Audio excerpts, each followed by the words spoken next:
low libido. Oba me comment sections a yenua mo ma no se o matenka foma na eba. Atenka se oni ne kunu, oni ne boyfriend be hia wo mpa fam no. Foma na eba nti yeboa yenye den. Ma me nkyere mo de mo be ye. Eye simple na yensan pejam. Na before then hu ni se oba awura o menopause.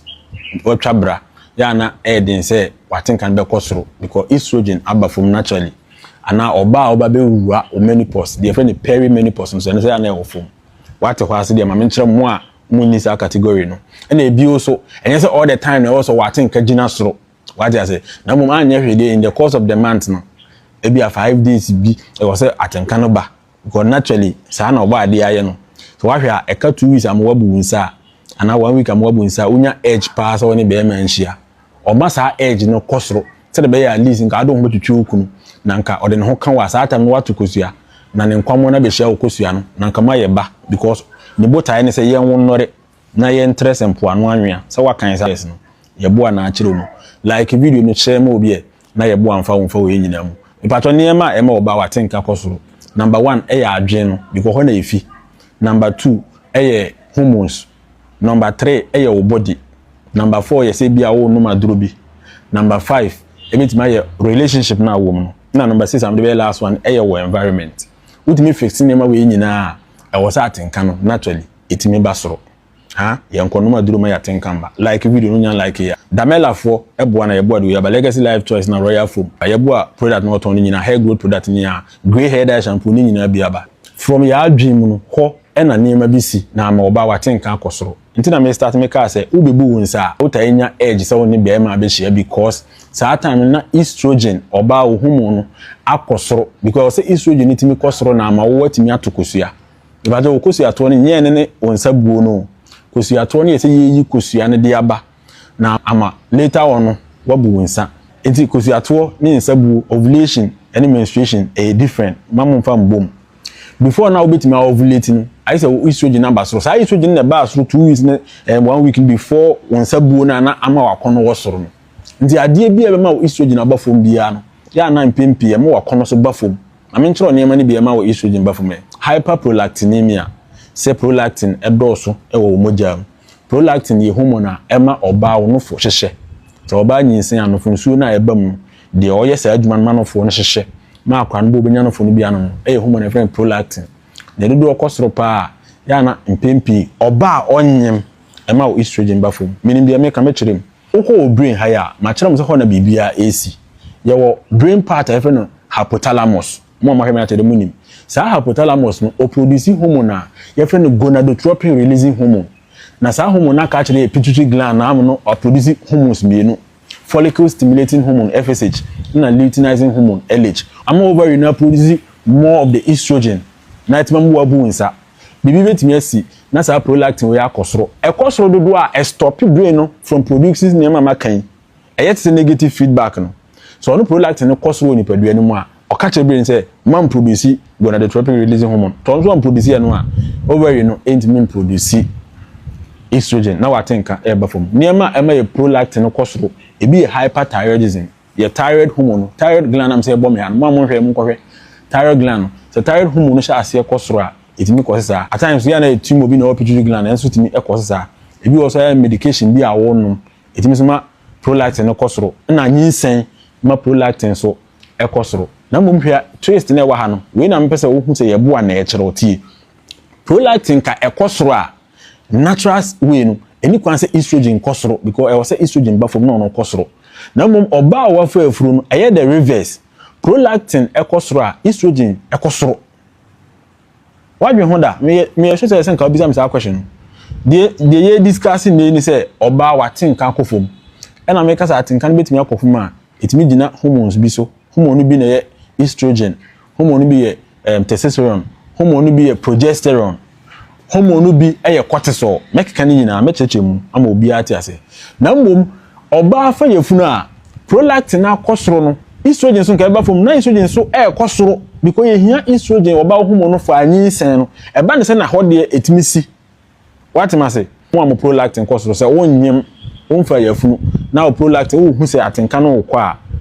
be checho ni nyina by the end of the video no wo hu nema be ye first one abe ni se obetima ko hospital amoma check omoja omo se prolactin wo so na doctor na kire be prolactin wo so be free ba ene de obeye de ama oba nyima estrogen e wo se nso gina so ma me nkire ma so yato so e wo se gina so na prolactin gina so nse oba fa yefunu ape akwa na wabeto yemu no akwa de ne ho kobata ne maame no through ade efe ne placenta sa placenta de ne ho kobo maame no wa wodie no mu a ehɔ na akwa no be didi afiri maame no ho bibia eba bia ho na afiri na awura akwa no mu enti aba ne sa nipadua ne hia mo estrogen na mo ontimi trust brain ne say all the time bibi betimi ase na anka prolactin akosoro nke be ma estrogen na jai na entimi ma akwa no function properly because e was oba ne ba no eye adwuma wo hia oba ne hormone nti so oba no be prepare ma akwa no bibia e be gya wo no bibia estrogen o say gina soro enti ye nkofo ya funu nko gambo with akra na oda yem no why dey make provision for the innocent baby in your womb enti no obeyi control na free brain ho afi o ma obi in control say from brain bi obe ma akra na control because afi every placenta na akoso akra no mu ni maame no mu no o na ebe ka kire ovary ni say afi on produce estrogen but what I say na o produce estrogen na estrogen kosoro no prolactin ti a no say ese prolactin estrogen akosoro meme kosoro na onu jai na prolactin no so kosoro se be yanka estrogen kosoro be jai na mum de mo na prolactin kosoro no na ye be yusu dia be ye no funsuo ti adada no ya ma estrogen ni produce free ba bia emfiri adwen ho na mum estrogen kosoro bebre no prolactin no I confused onim se onu mum na e so hyese o jawo adwuma na ama ono no kosoro se be yanka obe stop brain no na mum ne soro ko no hia ye because ye de be ye no funsuo ma akora no oba wanyanofo anom na prolactin kosoro ade na maame nyima nofo no nsoso ba ye wo akora na nofo na hyase ye ba because akora no placenta no gusu ebo nti ye nim se odidi free bibim ye twa placenta no mu free ho aye wo akora na ye gi akira de no pie ya na progesterone do drop na say ba bi akora didi fa na ya change no ti o se ye de to ba bi foforo ba nofo no mu no na afi ahyase nti preparation na ye ma prolactin no course ro na ye de ye no for no afi na akwa no be no for because wa ba bonten ye yi akira de no I don't know so what you say about I mean this are mind blowing said about the name and mind blowing just by the way na me what you say prolactin course ro estrogen so course form awo ba onyem na mum oba de enyima be nu nyina akobom e ho na me kire o enti afi ye san hwe other areas no but other areas ni oba body said our body necessity no so what we enu am mai bi or we infections be bre oni be mention na se ne ya sa ne manema nti wanya sama adwen bi afa sex ho on enjoy sex ni bi because sex no wo enjoy na wani gise wo pese wo yemo this want me ansisi asini ne kan ye bi ana mpampan kakra ne manema bi infection kakra wo ho tambia be ma no ba wo dwen se obi hu ana e de wo be share that stress mode e be ma wo cortisol or stress hormone akoso stress hormone kosoro brain ni nim se wo se ye protect o nye sex nti ye encourage sex drive e na ye ya fa sex aso o ba wo brain nim se sex ya de didi agro on kwa hia sen sex o livelihood hia sen sex nti brain ko anim sa anyansa no nti ohu ni se bibia threaten o ketua bi ma wo stress kosoro a oyi atenka to ba bi nti betima wo atenka baba ka yeboa se I say osan you stress ni fi ho nti adekro na ye wa ase na bi a ama wo nye very comfortable be ma no ba ho na say obi hu no sha ase na cc na yi fi ho infection ma kire bibiro me platform is well follow me at onim yi fi ho a obenya da confident a e be ma koso na ya so be body ni de no why but the mesan ka e bi wo medication omo depression na se for omo medications na omo fan bebre so timi e ma estrogen level e ba fom e na e bi so your relationship obi a relationship na wo mo no on penny pa no onim kan se ni pa ye ne dan na wa han amane ti no ne nete onim se ni pa ye bibi I mean you don't have interest for the person so woni ni interest mani pa na sa economy ni ho o na no ben wa wo twuti ye kan e bi o twitwintwim kakra ononom kakra ahomacha de egina nanum ohome kra wo ntimi home enti emma wani je bia onipa no ho ameniema na anka yedidi agroma se woni mudu kwa ba mudu se nipa ne kan kakra se bia sebi o so wano kakra na ama ho a ontimi mpo enti ho na anka ene so ama atinka na okwa enti nyeri nyina na bi wo ha ye hu mpo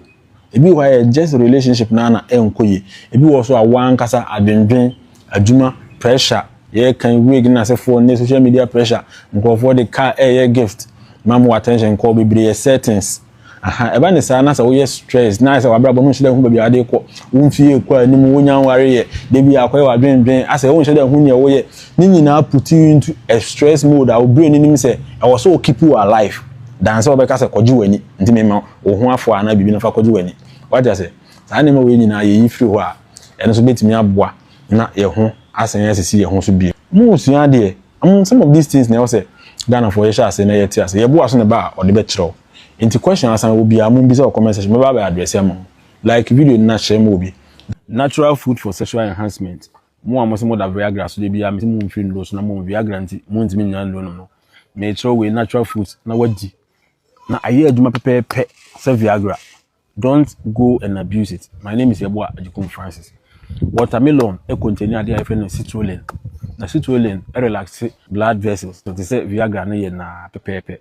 For watermelon, let them na scoop inside including the white. O blend there. For ginger, one teaspoon full of ginger. O squeeze in so ginger so na unya atrena mabakwa. Fafra, betin the kwadu miensa. Aka hono wa blend. Kwadu so contain potassium. A boa for blood circulation. Now I boa for heart health. Sexual activity no do na wakuma. If the heart is able to pump blood very well, we no problem with any ejaculation. Into watermelon, e be replace Viagra. Many say you pretend you do na free nuroso because every drug is a poison one way or the other. But your man and friend say person be Viagra ni bi. And one make video no. Watch the video over and over and share it to people. Francis, many man are meeting nyina so ebi o akra ni kuma grey hair shampoo ebi aba mo amotimi mpesa mo be kama akeka moti ase na asefo ni nyina bi o fa numbers na frɛ na bra ba jibi na mo nsua no God bless you.